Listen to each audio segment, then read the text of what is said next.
Bonjour à tous. Bonjour à tous. Vous m'entendez? Le son est bon? Bienvenue dans ces conférences du CIDO. Bienvenue dans cette conférence qui s'intitule Cyberrisque et cyberassurance, réassurez-moi.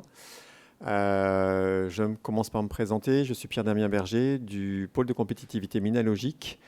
On est un pôle de compétitivité dédié au numérique, à toute la chaîne du digital, basé en région Auvergne-Rhône-Alpes. On agit au niveau national et au niveau européen, puisqu'on a un réseau de clusters digital de partout en Europe, et on aide nos adhérents et les sociétés qui souhaitent se digitaliser, que ce soit sur leurs produits, leurs services ou leur ligne de production. Et on est un des pôles de compétitivité les plus actifs en France. On a 470 adhérents. Et on est à votre disposition, évidemment, et à la disposition de toutes les entreprises. La cybersécurité est un thème sur lequel on travaille énormément, et nos adhérents travaillent énormément sur les approches cybersécurité, que ce soit hardware et software, et évidemment c'est souvent mélangé. Et il y a un nouveau phénomène, on va dire, qu'on peut voir arriver, effectivement, ce sont les cyberattaques et l'impact que cela a auprès des entreprises, et c'est exactement le thème que l'on va débattre aujourd'hui en termes effectivement d'impact au niveau d'un métier qui sont les assureurs, et puis de l'impact que cela a au niveau du fonctionnement des entreprises. Donc pour cela, on a trois experts. Philippe Cotel de Airbus Défense et Space, Luc Vignancourt de Bisley Group, et pour finir, Philippe Laurier de l'École Polytechnique, qui vont effectivement nous donner leur regard de ce qui se passe dans ce domaine-là, des dernières évolutions qui sont très récentes. On voit passer beaucoup d'articles dans la presse à ce niveau-là. On a beaucoup de choses qui passent sous les radars, parce qu'il y a des choses comme ça qui ne se dévoilent pas, évidemment, où les entreprises se sentent, les victimes se sentent souvent, j'allais dire, gênées par ce genre d'attaque. Mais je vais laisser la parole à ces trois personnes pour qu'elles se présentent un tout petit peu plus que ce que je l'ai fait. Et on en viendra, évidemment, par la suite à définir quelles sont ces thématiques et les enjeux, les challenges, les innovations qui sont en cours. Philippe Cotel, je vous laisse la parole. Oui, bonjour. Donc Philippe Cotel, je suis Risk Manager d'Airbus Defence and Space. Je suis en charge de l'assurance cyber pour le groupe Airbus. Mais je suis aussi administrateur de l'AMRAE. L'AMRAE, c'est l'association pour le management des assurances et des risques en entreprise, qui regroupe plus de 1500 membres et près de 800 organisations en France. Je suis président de la commission cyber à l'AMRAE et je suis vice-président de FERMA. FERMA, c'est l'association européenne des risk managers en charge du digital. Nous avons notamment coordonné, et on y reviendra certainement, l'étude LUCI, Lumière sur la cyberassurance, qui est l'étude de référence sur l'état du marché en France sur l'assurance cyber. Très bien. Luc Vignancourt. Oui, bonjour, donc Luc Vignancourt, je travaille chez Bisley, qui est un assureur spécialisé, c'est-à-dire qu'on travaille que sur certaines lignes de business et pas sur toutes les assurances. On ne fait pas d'assurance incendie, on fait de l'assurance cyber, qui est une de nos lignes principales. À titre personnel, je dirais que je ne suis pas forcément administrateur de grand-chose, mais je suis probablement le plus vieux souscripteur cyber du marché, puisque j'ai commencé à souscrire du cyber fin des années 90. Et je m'occupe au sein de Bisley de tout le développement de la ligne cyber en Europe. Merci. Philippe Laurier. Oui, bonjour. Je vais me rapprocher du micro. En tant que chercheur, les quelques éléments que je vais pouvoir apporter ont été faits dans un centre de recherche qui s'appelle Systemix et qui consistait à aller rencontrer des victimes. On en a rencontré un peu plus de 70, pour essentiellement des cryptovirus, pas seulement, et de partager un petit peu avec elles leur vécu, leur expérience, essayer de faire des chiffrages et au-delà en tirer des conséquences à une échelle nationale ou globale en matière de coût des attaques, d'importance des préjudices. Merci. Très bien, merci Philippe. Alors après cette courte introduction de chacun d'entre vous, je vais vous demander, messieurs, de nous définir, j'allais dire, ce thème, votre implication, peut-être donner un petit peu d'historique, et puis nous donner, j'allais dire, un aperçu de quel est votre quotidien dans cette thématique. On prend le même ordre, Philippe Cotel. Donc évidemment, aujourd'hui, l'assurance cyber, c'est, je dirais, le dernier étage de la fusée. C'est ce qui est issu d'une vraie politique de gestion de risque qui inclut l'identification, la quantification, la prévention, et finalement le transfert vers l'assurance. Ce sont des thèmes sur lesquels on travaille depuis longtemps, notamment en collaboration avec l'ANSSI. L'ANSSI, c'est l'Agence nationale pour la sécurité des systèmes d'information, qui est notre organisation publique d'État, qui rapporte au Premier ministre et qui gère effectivement la sécurité des entreprises les plus sensibles en France, et avec lesquelles nous avons contribué ensemble à établir un manuel de gestion du risque cyber qui regroupe de manière relativement simple le meilleur des deux mondes, c'est-à-dire le meilleur de la gestion de risque, parce que le risque cyber, c'est un risque, et donc nous le traitons comme un risque d'entreprise, avec le meilleur de la technique et du déploiement des politiques de sécurité. Très bien. Luc?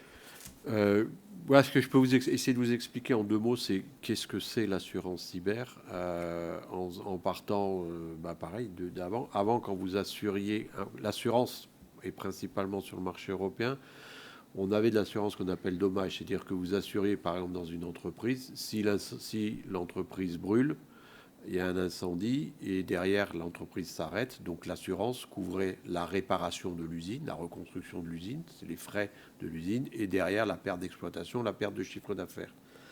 Ensuite, toute l'assurance est basée sur ces principes-là de dommages, et ensuite, fin des années 90, on a vu une évolution des entreprises qui devenaient de plus en plus dépendantes de l'informatique, et on s'est rendu compte que finalement, le simple fait de couvrir la destruction d'un ordinateur avec derrière les conséquences qu'il pouvait y avoir en perte de chiffre d'affaires ou en frais, c'était pas suffisant. Il pouvait y avoir un ordinateur qui ne fonctionne plus parce que simplement les données qu'il y avait à l'intérieur étaient fausses ou n'étaient plus disponibles. Donc en fait, il y a eu une évolution à ce moment-là de dire finalement on peut avoir des risques pour les entreprises qui ne sont plus représentés par leurs actifs physiques, leurs équipements informatiques ou leurs bâtiments, mais qui peuvent être représentés par des actifs immatériels comme les données informatiques. Donc finalement, l'assurance cyber aujourd'hui, c'est quoi? C'est pour une entreprise le fait que si les données informatiques qu'elle utilise, donc ça peut être soit des bases de données, ça peut être soit des logiciels, c'est vraiment la notion donnée dans le sens le plus large possible. Si cette donnée venait d'être impacté par un des 3 risques principaux qui sont l'indisponibilité, la perte d'intégrité ou la perte de confidentialité, l'assurance va aller couvrir les impacts financiers qu'il y aura au sein de l'entreprise. Donc par exemple, si vous avez une donnée, on imagine une gestion d'entrepôt avec des millions de références de produits derrière, si quelqu'un s'amuse ou volontairement va essayer de modifier les références des produits, l'entrepôt ne va plus se retrouver dans la capacité de faire ces livraisons et de produire et de livrer les produits. Donc derrière, quel va être l'impact? C'est qu'on va dire on a une atteinte aux données, donc on est bien dans le domaine de la cyber, et derrière tous les frais que va engager l'entreprise pour réparer les données qui ont été fausses, reconstituer son référentiel, sa base de données, et éventuellement, s'ils n'ont pas pu vendre, il y a une perte de chiffre d'affaires, c'est l'ensemble de ces frais qui seront pris par l'assurance cyber. Prendre un deuxième volet, qui est ce qu'on va appeler la responsabilité civile. Si par exemple vous avez des données et que vous en perdez, que la confidentialité n'est plus assurée sur ces données, vous pouvez avoir un tiers, on pense surtout aux données personnelles en général, un tiers qui va subir un préjudice et qui va vous demander réparation. Donc l'assurance cyber, de façon simple, c'est vraiment cette notion d'atteinte aux données, soit au niveau de la confidentialité, soit de l'intégrité, soit de la disponibilité, avec derrière l'indemnisation de l'ensemble des impacts financiers que va subir l'entreprise. On y reviendra, c'est Ouais. une bonne introduction. Je donne la parole à Philippe Laurier qui va nous donner son regard et peut-être une définition. Par rapport à l'assurance, je réfléchissais à quelque chose en même temps et je vais changer un petit peu. Les sinistres que l'on observe dans les entreprises, je parle des PME, on n'a pas été voir des grands groupes, mais des petites structures, c'est des sinistres qui, en matière de nombre d'attaques réussies et de coûts des attaques, et un profil un petit peu de pyramide, même fortement de pyramide, c'est-à-dire beaucoup d'attaques à faible coût, on parle en milliers d'euros classiquement, et puis un nombre qui se restreint à mesure qu'on monte en dégâts, c'est-à-dire qu'on va avoir des centaines de milliers d'entreprises qui sont touchées chaque année en France par les cryptovirus, et puis celles qui sont touchées de manière potentiellement mortelle, voilà, la pyramide, on va vers le pyramidon, ça devient assez faible. Et l'assurance, elle est d'abord et avant tout destinée à s'intéresser au sommet de la pyramide. Une entreprise ne se tracasse pas énormément de rembourser des petits dégâts, éventuellement pour des motifs peut-être un peu comptables, mais on s'intéresse au sommet de la pyramide. Et là, je lance un petit peu la chose, etc. Il y a d'un côté la possibilité, quand on a des gros préjudices, de se tourner vers l'assureur, et il y a un concurrent involontaire qui est le joker de la rançon. Et je finis par me demander dans quelle mesure est-ce que le pirate ne devient pas quelque part une sorte de concurrent de l'assurance avec une certaine possibilité. Vous voyez, je lance un petit peu en disant, j'ai là quelque chose qui va compenser. Et on verra tout à l'heure peut-être la dangerosité de ce qui est un piège fondamental. Mais voilà, donc j'alimente et j'essaye un petit peu de pousser. Alors, avant qu'on rentre dans ce débat,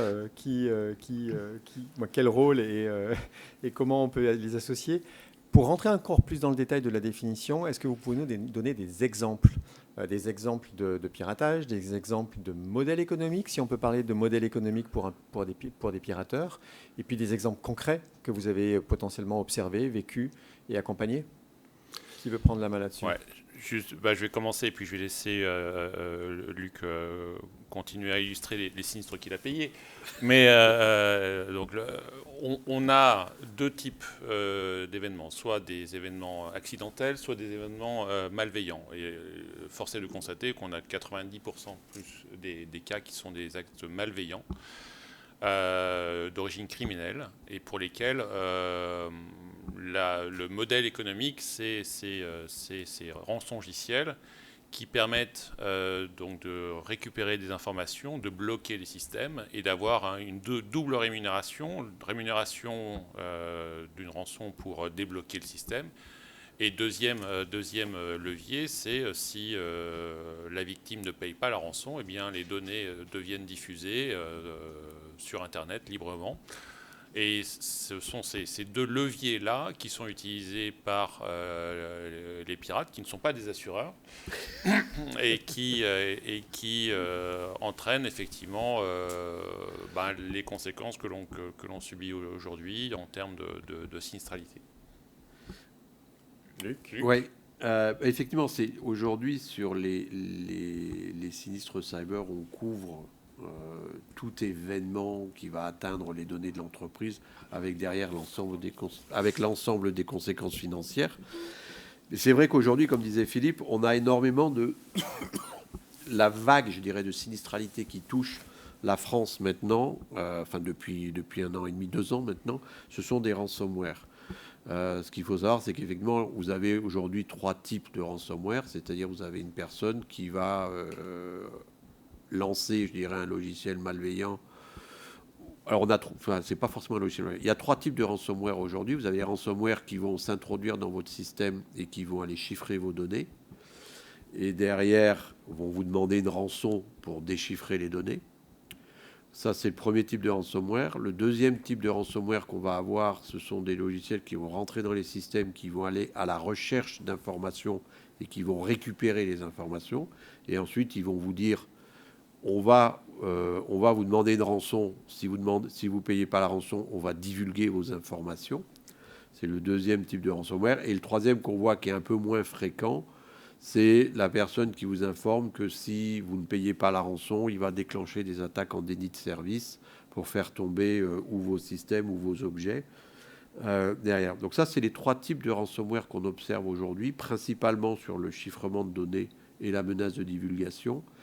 Derrière, en impact que ça va avoir, en coût que ça va avoir pour l'entreprise, il va y avoir de multiples conséquences. C'est-à-dire qu'à partir du moment où vous recevez un message qui vous dit, voilà, et que vous constatez que tous vos systèmes d'information deviennent indisponibles parce que chiffrés, vous allez avoir besoin de faire appel à des spécialistes qui vont devoir vous accompagner pour comprendre ce qui se passe, identifier. Alors, soit vous avez les ressources en interne soit vous allez devoir faire appel à des prestataires qui vont essayer. La première chose, c'est de comprendre ce qui se passe, identifier effectivement la portée des dommages qu'il va y avoir, et derrière, il va falloir réparer. Et puis, pendant tout ce temps-là, où vous allez avoir le temps de réparer, c'est-à-dire quand les systèmes ne sont pas indisponibles, ben vous pouvez avoir éventuellement l'entreprise qui va être obligée de ralentir son activité, voire de la stopper totalement. Et dans ce cas-là, vous pouvez perdre des ventes, donc perdre du chiffre d'affaires. Ça dépend des secteurs d'activité dans lesquels vous vous situez. Donc aujourd'hui, les sinistres ransomware qu'on voit, on a, je dirais, si on prend un peu un ordre croissant, décroissant plutôt des frais que l'on va indemniser derrière, ce qui coûte le plus cher, c'est investiguer, limiter et réparer. C'est franchement ces trois postes-là qui coûtent les plus cher au sein des entreprises qui sont touchées par les ransomware. Ensuite, on va avoir la perte d'exploitation, donc la perte de chiffre d'affaires, notamment quand vous êtes dans des secteurs d'activité de manufacturing, de production, où vous avez derrière de la vente, où il n'y a pas forcément des stocks tampons, etc. On peut avoir un impact immédiat sur l'activité, une perte de chiffre d'affaires. Premier poste de coût, c'est les frais que vous allez engager. Le deuxième, ça va être la perte de chiffre d'affaires. Et le troisième, c'est la rançon. La rançon, elle est... Alors, on entend parler de temps en temps de montants de rançon assez phénoménaux. Je crois que le dernier, qui était une chaîne allemande où la rançon, elle est de plusieurs centaines de millions d'euros. Il n'y a jamais paiement de la totalité des rançons. Je crois que il y avait une grosse boîte aux États-Unis où les rançons étaient montées jusqu'à 60-70 millions. En France, on a vu des demandes de rançon qui vont jusqu'à 20-25 millions. Mais généralement, les demandes de rançon vont rester dans une fourchette, je dirais, de 500 000 à 3 millions en fonction de la taille de l'entreprise. Mais ce que je veux dire dessus, c'est que on a entendu un peu dans certaines presses ou certaines fois que les assureurs allaient recommander de payer les rançons parce que ça leur coûterait moins cher de payer la rançon que de réparer le système. C'est pas vrai. Ça, je ne peux malheureusement que vous l'affirmer, mais je ne peux pas vous le démontrer. Mais aujourd'hui, les assureurs ne poussent pas à payer les rançons. On préfère nettement... la décision, de toute façon, au final, revient à l'assuré, avec l'ensemble des conseils, y compris les conseils de son assureur, sur la façon de se comporter vis-à-vis d'une demande de rançon. Mais on ne va jamais recommander de payer une rançon. Philippe Laurier, une chose avec votre regard à ajouter, ou est-ce qu'on passe justement aux solutions ou à des choses qui... Peut-être un petit complément tout à l'heure. Je n'ai pas dit que les pirates devenaient des assureurs, mais qu'ils apportent un modèle concurrent. C'est-à-dire qu'un modèle logique, c'est j'investis dans ma sécurité et une fois qu'elle a un bon niveau, j'y ajoute la sécurité de l'assureur qui me font un bon complément. Je vois souvent des entreprises qui sous-investissent dans la sécurité et qui se disent que, ma foi, si le malheur leur arrive, ils auront ce fameux joker dont je parle. Alors moi, dans les PME, on est sur des montants qui, au début, étaient en milliers d'euros. Maintenant, c'est plutôt en dizaines de milliers, etc. Mais je vois que les pirates cherchent à proposer un modèle alternatif, mais qui rendrait captif et assujetti à ce modèle, qui est sous-investissez dans la sécurité.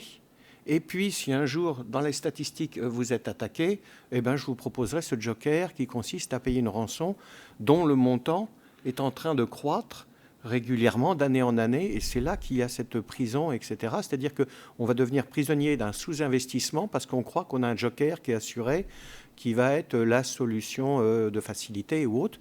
Et le jour où on sera vraiment accoutumé à ce genre de réflexe de paiement, on sera dans des situations de faiblesse de négociation et de devoir payer des montants qui ne pourront être que croissants et à leur tour vraiment prédateurs. Alors Philippe, pour aller... attendez, j'aimerais qu'on aille un peu plus loin dans ce que vous disiez, ou en tout cas donner un élargissement, et on viendra aux solutions françaises. Vous avez un regard à l'international, et peut-être même, en tout cas dans d'autres pays. Est-ce que, vous, Philippe Laurier, est-ce que vous avez des choses que vous avez observées en Angleterre, etc., qui sont différentes de la France, ou est-ce qu'on est dans le même état d'esprit de ces attaques ?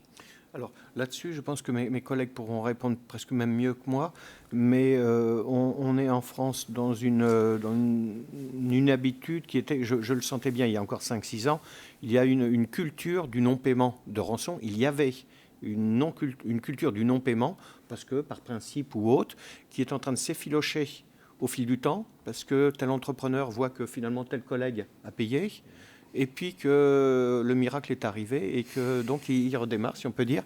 Donc il y avait le blocage, le tabou de payer en France était assez élevé, je le constatais en tout cas dans les PME il y a encore 5-6 ans, où le patron disait « bah non, j'ai affaire à un voleur ».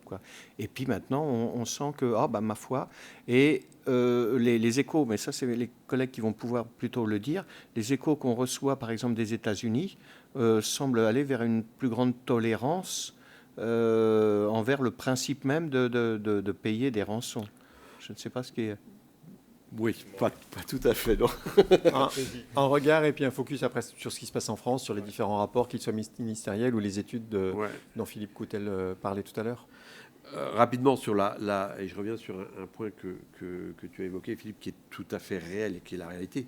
Vous oubliez que le type qui vous demande une rançon, c'est un truand. C'est un malfrat, c'est pas quelqu'un qui est digne de confiance. Donc on va jamais pouvoir se dire, ok, c'est comme si quelqu'un vous met un couteau sous la gorge et il vous dit, paye-moi une rançon, on va jamais le faire de bonté de cœur. Donc ça reste un truand. Donc quand on va décider de payer une rançon, on prend un risque. Parce qu'il n'y a rien, absolument rien, qui va obliger, à part son image et sa réputation, qui va obliger le rançonneur à vous résoudre vos problèmes. Et souvent, ce qu'on s'est rendu compte aussi, c'est que la résolution des problèmes qui sont proposés par les rançonneurs, soit profitent de l'occasion pour mettre en place une autre bombe qui se déclenchera plus tard, soit sont de mauvaise qualité et vont pas répondre les attendus. Donc, je suis assez surpris par la vision qui consiste à dire qu'on a en France maintenant des entreprises qui sont de plus en plus prêtes et qui acceptent de payer des rançons. C'est jamais une situation qui est facile à vivre. C'est jamais une situation où la décision de payer une rançon, de toute façon, reviendra toujours à l'entreprise, ça c'est certain. Mais moi, dans tous les sinistres que j'ai pu voir et qu'on a gérés, y compris en France, je n'ai jamais vu une seule entreprise dire allez, on va rapidement payer la rançon parce que c'est comme ça, on va régler le problème plus vite. Donc comment tout ça est défini par les rapports ministériels, etc. Et quel est l'état et quelles sont les solutions qui peuvent être envisagées? Je pense que le sujet des rançons, c'est un sujet extrêmement émotionnel. Et j'invite à avoir la plus grande prudence sur toutes les études qui sortent sur le nombre d'entreprises qui payent des rançons, sur le montant des rançons. Parce que je peux vous donner 2 études qui sont sorties coup sur coup. Il y en a une qui donnait au dollar près le montant moyen des rançons, en expliquant que les entreprises qui payaient les rançons avaient des sinistres moins importants que les autres. Et j'ai exactement l'inverse pour une autre étude. Et c'est bien normal, parce que mettez-vous à la place de l'entreprise qui paye sa rançon. Elle reçoit un coup de téléphone de quelqu'un qu'elle ne connaît pas. « Bonjour, est-ce que vous avez payé une rançon ? Et oui, de combien ?» Croyez-vous que cette personne va être enclin à donner assez librement cette information? Je ne le crois pas. Donc, ce sont les tendances qu'il faut prendre en compte. Et donc, toutes les études qui essayent d'imaginer combien d'entreprises payent des rançons, quel est le montant des rançons payées, aujourd'hui, il n'y a, à mon sens, sous réserve aucune étude fiable qui soit capable d'affirmer ce genre de choses. Et donc, à partir du moment où il n'y a aucune étude fiable qui est capable d'affirmer ce genre de choses, il faut traiter ce sujet-là avec extrêmement de prudence. Et ça nous revient effectivement par rapport aux positions même de l'État, sur le rapport de la députée Valéria Faure-Muntuan qui invite à empêcher la couverture du remboursement des rançons par les assureurs. Je pense que c'est effectivement une conséquence émotionnelle de ce manque d'information. Et pour effectivement conforter la position exprimée par Luc, aucun assureur ne va recommander à un assuré de payer la rançon. Tout simplement parce que ce choix-là n'étant pas garanti de succès, il peut s'avérer qu'on paye la rançon et puis que de toute façon le problème existe toujours et que derrière on a toujours les conséquences en termes de gestion de crise, de perte d'exploitation, etc., qui sont également couvertes par la police. Donc clairement, ce n'est pas l'assureur qui va prendre le risque de donner à une entreprise un conseil quelconque sur le paiement ou non de la rançon. Okay. Vous nous avez parlé d'une étude Lucie. Qu'est-ce qu'elle raconte alors du coup? Alors, et qu'est-ce qu'on peut apprendre? Eh bien, justement, le fait est que des études sur le cyber, sur le cyber-risque, sur la cybercriminalité, sur les expositions cyber, il y en a toutes les 15 jours, à peu près. Et force est de constater qu'elles sont, pour la grande majorité, faites sur des échantillons qui sont plus ou moins représentatifs, avec des sondages qui sont plus ou moins représentatifs. Et pour beaucoup sont poussés par des fournisseurs de services qui ont aussi quelque chose à vendre et qui ont un intérêt promotionnel à démontrer leurs compétences par le fait de cette étude. Demandez à un fournisseur de portes blindées de faire des sondages, des études sur les cambriolages. Je vous assure que les études vont démontrer que c'est une catastrophe et qu'il faut vite acheter son modèle de porte blindée. Et je pense que ce que l'on n'arrive pas à mesurer, on n'arrive pas à le manager. C'est la raison pour laquelle, à l'AMRAE, nous avons choisi d'avoir une étude différente. Pourquoi? Parce que nous avons vu, au début de l'année, un retour de beaucoup d'entreprises et de risk managers qui, du fait des réactions brutales, émotionnelle, irrationnelle de la part des assureurs lors du dernier renouvellement de janvier 2021, du 1er janvier 2021, avaient du mal à pouvoir se positionner et même expliquer en interne cette réaction face à des augmentations qui pouvaient être extrêmement significatives. Et donc, force est de constater qu'il n'y avait pas de référence objective qui existait sur le marché, sur des choses extrêmement simples. Combien d'entreprises françaises sont assurées? Quel est le niveau de primes payé par les entreprises françaises? Quel est le niveau de garantie souscrit par les entreprises françaises? Par taille d'entreprise. Quel est le niveau de sinistre indemnisé en France? Par taille d'entreprise. Par type de sinistre. Ces données-là n'existaient pas. Et effectivement, chaque assureur avait, sur la base de son propre portefeuille, des informations confidentielles qui lui regardaient et qui poussaient à avoir une position qui pouvait être extrêmement dure, mais aucun n'avait... il n'y avait pas de référence objective publique commune à l'ensemble de la communauté risk manager, courtier, assureur.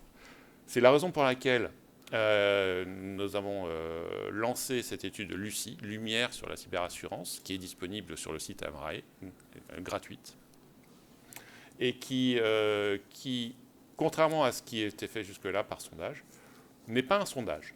C'est une étude exhaustive et quantitative sur laquelle nous avons sollicité tous les grands courtiers français et leur avons demandé de nous donner, sur la base d'un portefeuille agrégé, anonymisé, l'ensemble les résultats des primes et des sinistres sur la totalité de leur portefeuille. Et nous avons agrégé ces informations-là, de sorte que nous avons une photographie relativement fidèle de toutes les entreprises françaises qui passent par un courtier d'assurance pour souscrire une assurance cyber.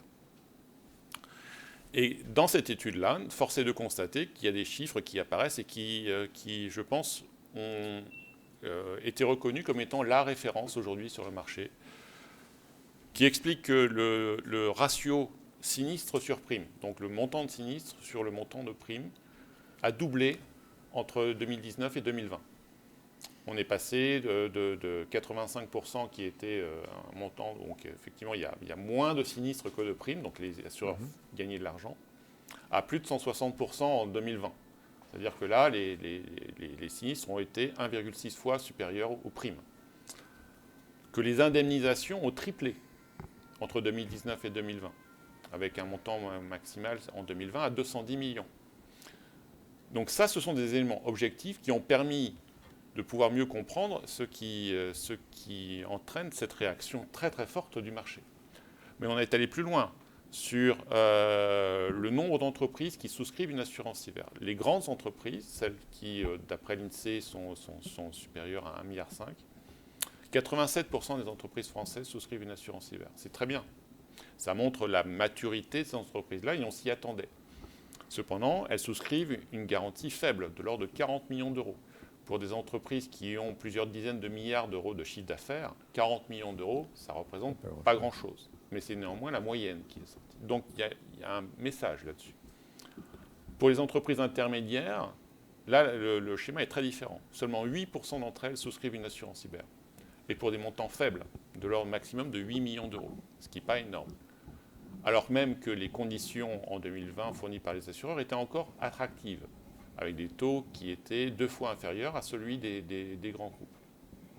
Et pour les PME, là, on est en dessous du pourcent, on est même en 0,05% des entreprises qui souscrivent une assurance cyber. Alors même que l'offre, elle est disponible et pour des entreprises qui n'ont ni la compétence technique, ni la surface financière pour faire face à ce risque. Okay. On a également analysé les sinistres. Et il n'y a pas de sinistre moyen. Et ce qui est intéressant, c'est de voir la distribution des sinistres. En 2019, près de 85% des sinistres sont inférieurs à 300 000 euros. Des sinistres indemnisés. Et on a tous les sinistres indemnisés en France. D'accord.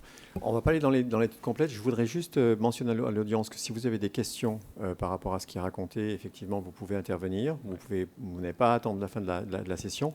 Peut-être par rapport à ce que vous nous avez dit, Philippe Coutel, par rapport à l'exhaustivité, et j'invite tout le monde évidemment à aller lire de façon rigoureuse l'étude si vous êtes intéressé. Peut-être, alors Luc ou Philippe, les impacts. Que ce soit des impacts sociétaux, des impacts business ou des impacts humains.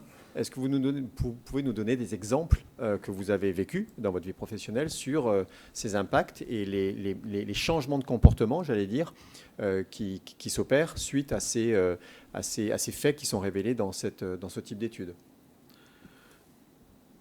Moi, je dirais que alors, une crise cyber, en général, comment ça se passe, et si on parle un peu sur le monde des PME... Un impact business, du coup? Oui, c'est-à-dire qu'en fait, ce qui va se passer, c'est que du jour au lendemain, les gens arrivent à l'usine ou dans l'entreprise, et puis finalement, la plupart des ordinateurs sont inaccessibles. On a vu un grand groupe du CAC 40 il y a quelques années la première réaction qu'ils ont fait derrière, c'est de mettre des vigiles à toutes les portes des accès de tous les sites pour dire aux gens qui arrivaient de week-end avec leur ordinateur portable, surtout ne vous reconnectez pas au réseau de l'entreprise, parce que dès lors que vous allez connecter votre ordinateur au réseau de l'entreprise, vous allez plomber votre ordinateur. Donc l'impact qu'on va retrouver systématiquement, on est au bord de la crise de panique, c'est-à-dire qu'on se retrouve du jour en quelques instants, l'entreprise se retrouve dans la totale incapacité de faire quoi que ce soit. Et dans certains cas, vous n'avez même pas la possibilité d'aller communiquer avec un dirigeant de l'entreprise ou avec l'équipe IT en disant qu'est-ce qui se passe, quand est-ce que vous réparez, parce qu'on a l'habitude, on est distant de plusieurs kilomètres, on a plusieurs sites et on va communiquer par email et du coup on ne peut plus utiliser les emails non plus. Donc on va dire, on va passer sur le téléphone. On a basculé la plupart des téléphones en voix sur IP maintenant, donc on ne peut plus utiliser le téléphone maintenant. Il reste les mobiles, oui, mais c'est des mobiles personnels, on n'a pas forcément le numéro personnel. Donc il faut voir que c'est comme si du jour au lendemain, l'entreprise se retrouvait totalement figée et bloquée. Et il va falloir démarrer derrière. Il va falloir faire quelque chose. Et c'est un des plus gros sujets, c'est qu'est-ce qu'on va faire ?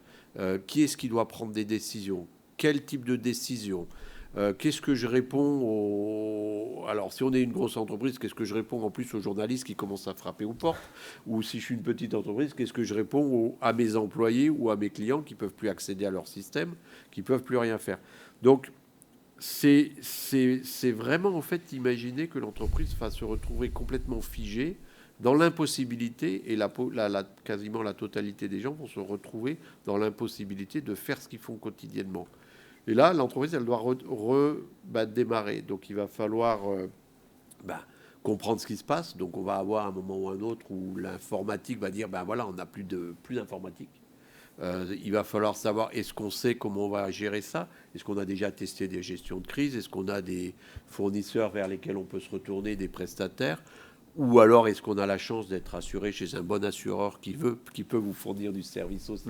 Est-ce qu'il y a un numéro de téléphone? Oui, mais le numéro de téléphone ou le numéro d'appel d'urgence, il est dans la police d'assurance. Ah oui, mais la police d'assurance, elle est où? La police d'assurance, on l'a stocké virtuellement sur l'ordinateur. Ah oui, mais on n'a plus accès aux ordinateurs. Donc, c'est vraiment imaginer l'entreprise et les gens dans l'entreprise se retrouvent sourds et aveugles à l'instant précis. Là, il va falloir reconstruire et redémarrer.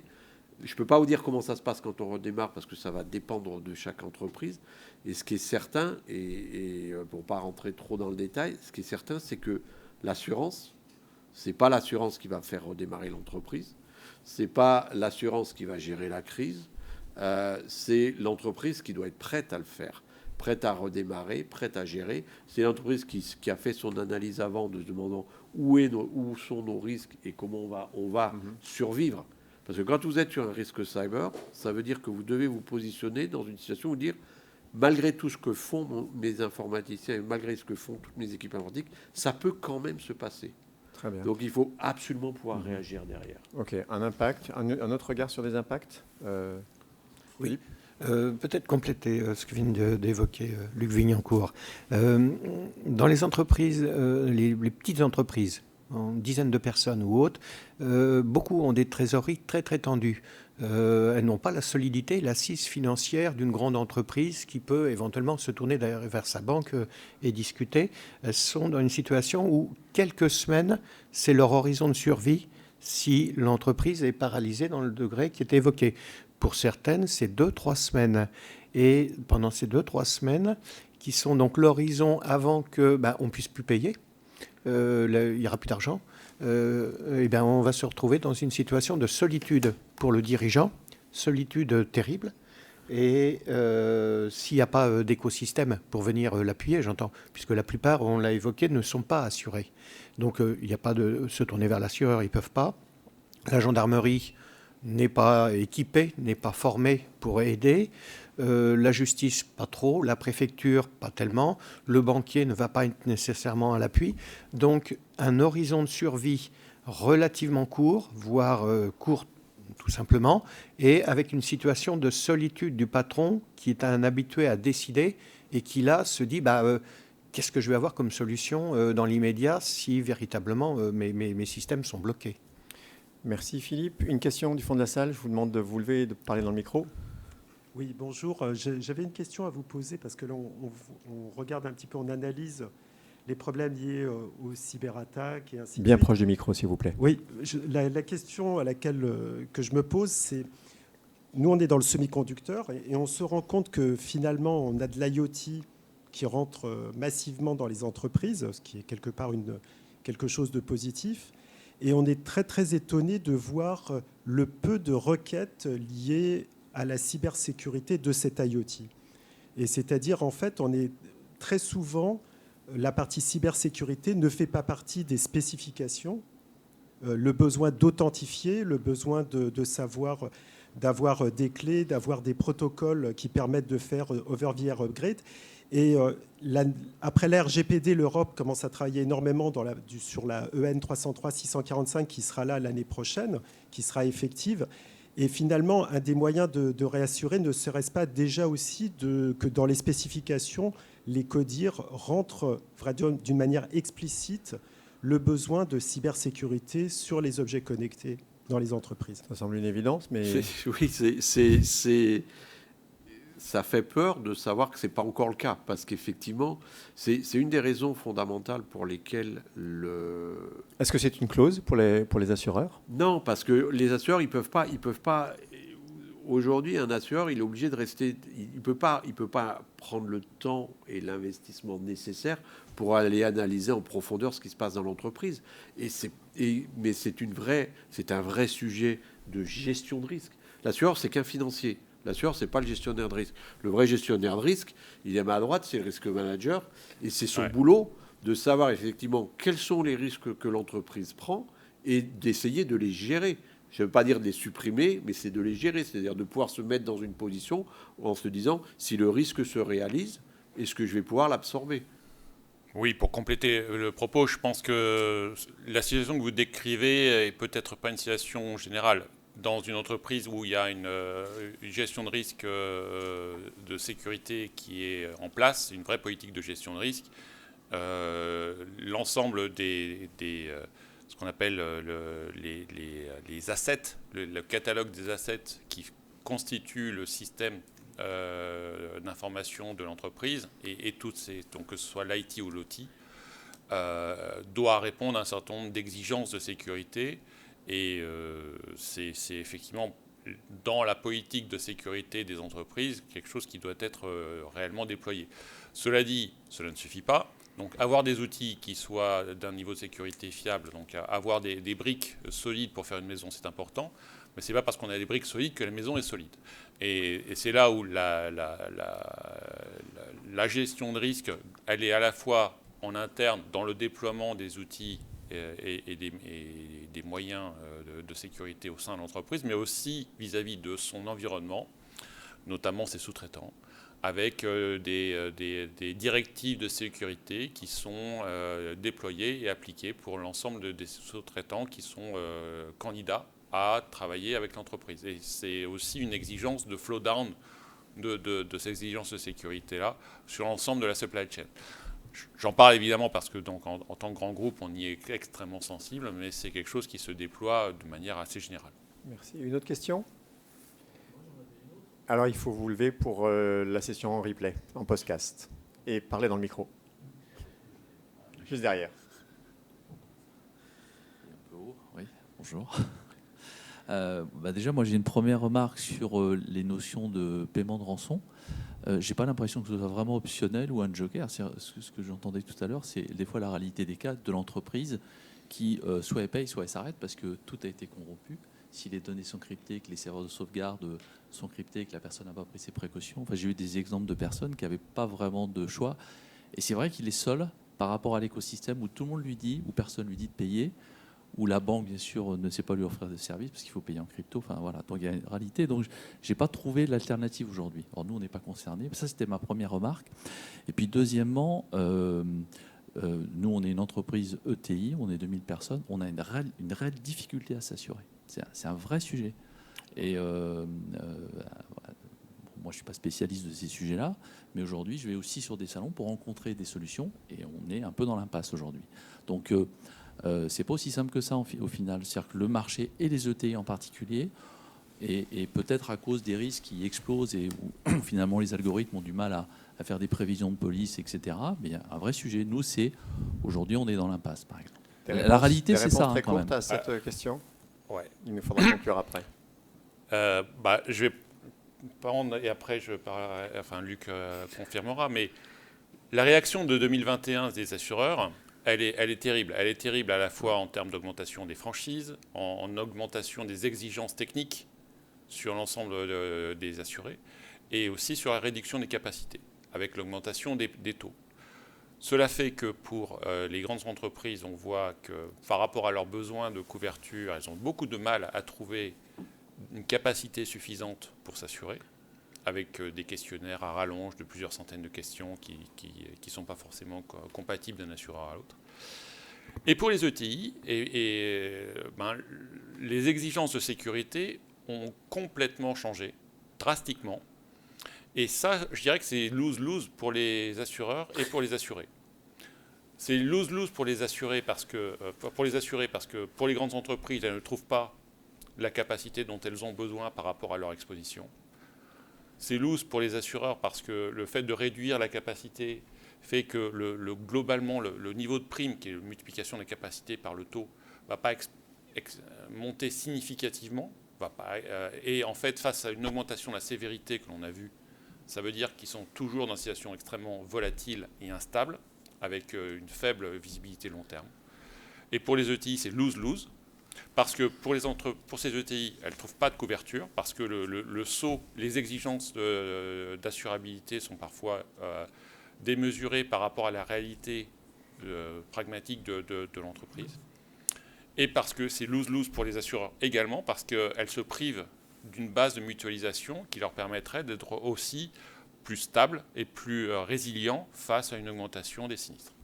Luc, un mot à rajouter en 30 secondes? Oui, sur le sujet de la rançon, je pense pas que l'alternative c'est je paye pas et je reste bloqué, ou alors je paye et je suis débloqué.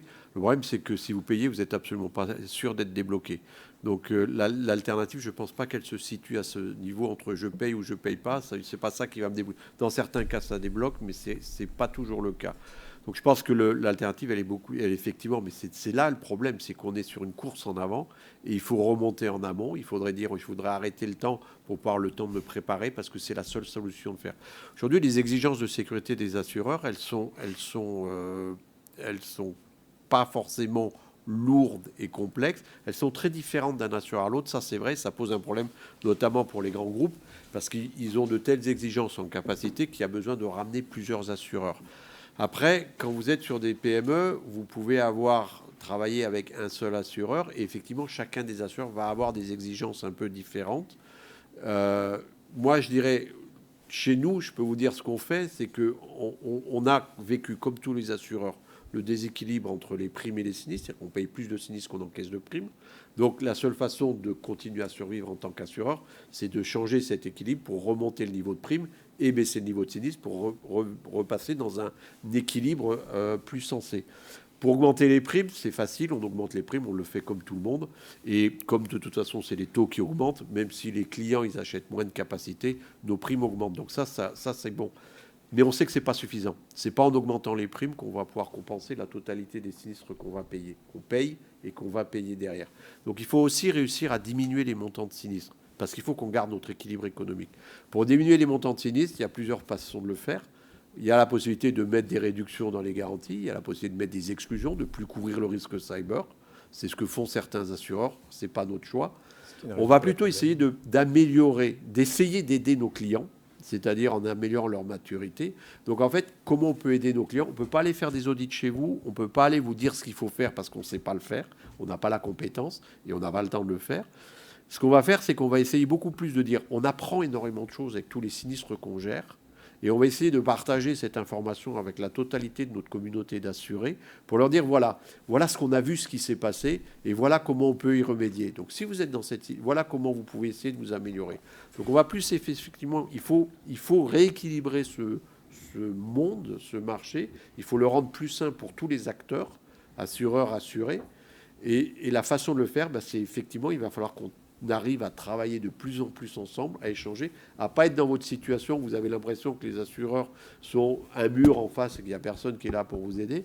Nous, en tant qu'assureurs, on a en face de nous un mur d'assurés où on estime, de notre point de vue, que la plupart des assurés sont absolument pas prêts. Ils ont investi dans le numérique, dans la numérisation, sans du tout penser que ça crée des risques chez eux.